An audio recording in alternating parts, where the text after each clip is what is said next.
guys, today I want to talk to you about 5 tips to make your business cards even better.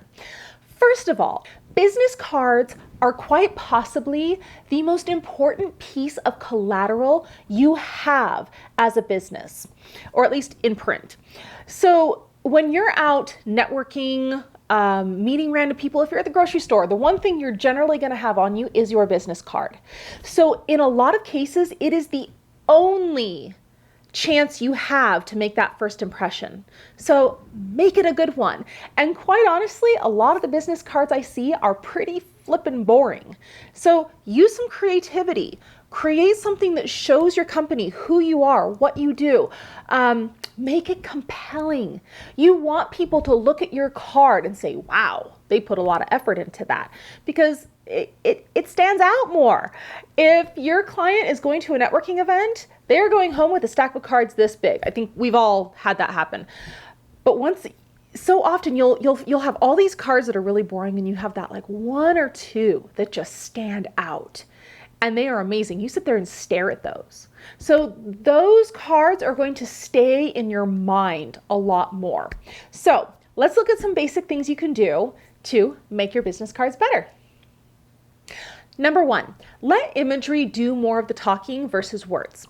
If you can create a card that has more compelling imagery that shows what you do, you're not telling people what you do as much, you're showing them what you do.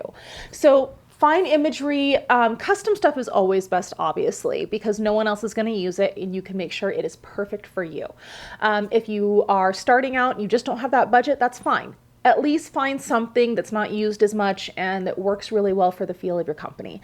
If you're a bakery, finding a really nice image of chocolate chip cookies or cinnamon rolls or something like that is going to evoke more.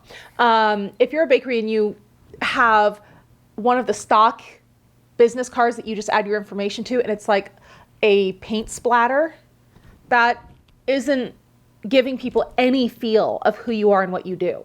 But if you have the cinnamon rolls on it, that's evoking, that's powerful. Like they're smelling the cinnamon when they look at something like that. So use imagery, have the words be something that's supporting the imagery, but not necessarily, you want to show them, not tell them. Number 2, make sure your card fits your industry and your personality. So for example, if you are a company that's more elegant, like I work with Robinson Soft Brittle, they are an elegant company. You're not going to want a edgy looking card. That is not their look. That is not their feel. You're going in the opposite direction, and you are bringing in a certain clientele that is not, or you're appealing to an audience that is not your clientele. So keep it within what your company's look and feel is. Number 3, if you are going to put your face on your business card, make sure it is a professional looking headshot. A lot of people, and I've seen this even in the professional world, will take a selfie with their cell phone that's an older cell phone and it's a grainy picture, or their cousin took a picture of them with a really old camera that's grainy, the lighting wasn't good, whatever. The thing is, that's not doing you any favors. It's not putting you in a professional, positive light.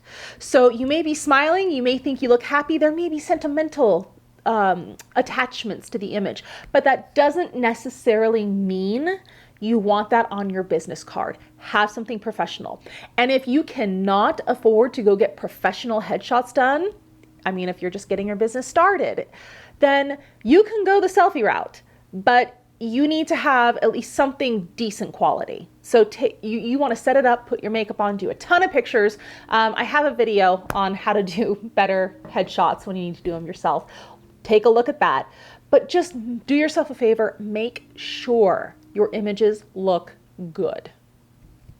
Number 4, make sure you're using your company colors. Now, if you are beginning and you don't have your company colors picked out yet, that's fine. The thing here is that you want to have specific colors you're using regularly. And a lot of people have a specific palette. They don't just have like 1 or 2 colors, they have a palette of colors they use. So they can vary things around, but it's still within their branding.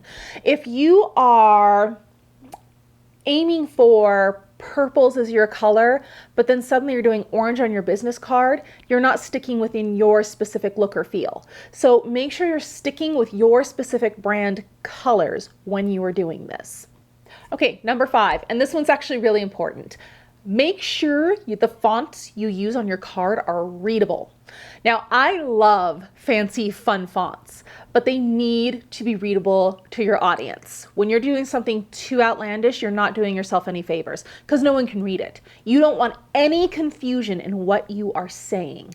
The other thing is when it comes to fonts, if you're going to use a fancy font, generally most business cards, ads, anything have 2 fonts on them. You have your fancy font that you're using for emphasis, titles, whatever.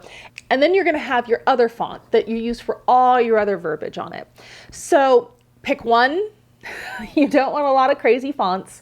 And then pick a normal font. But whatever fancy font you use, make sure it is readable. That is very important. If you liked what I was talking about today and you want to hear more of what I'm talking about, please feel free to like, share, and subscribe in the bottom here. And until next time, keep pushing your potential and stay inspired. Bye.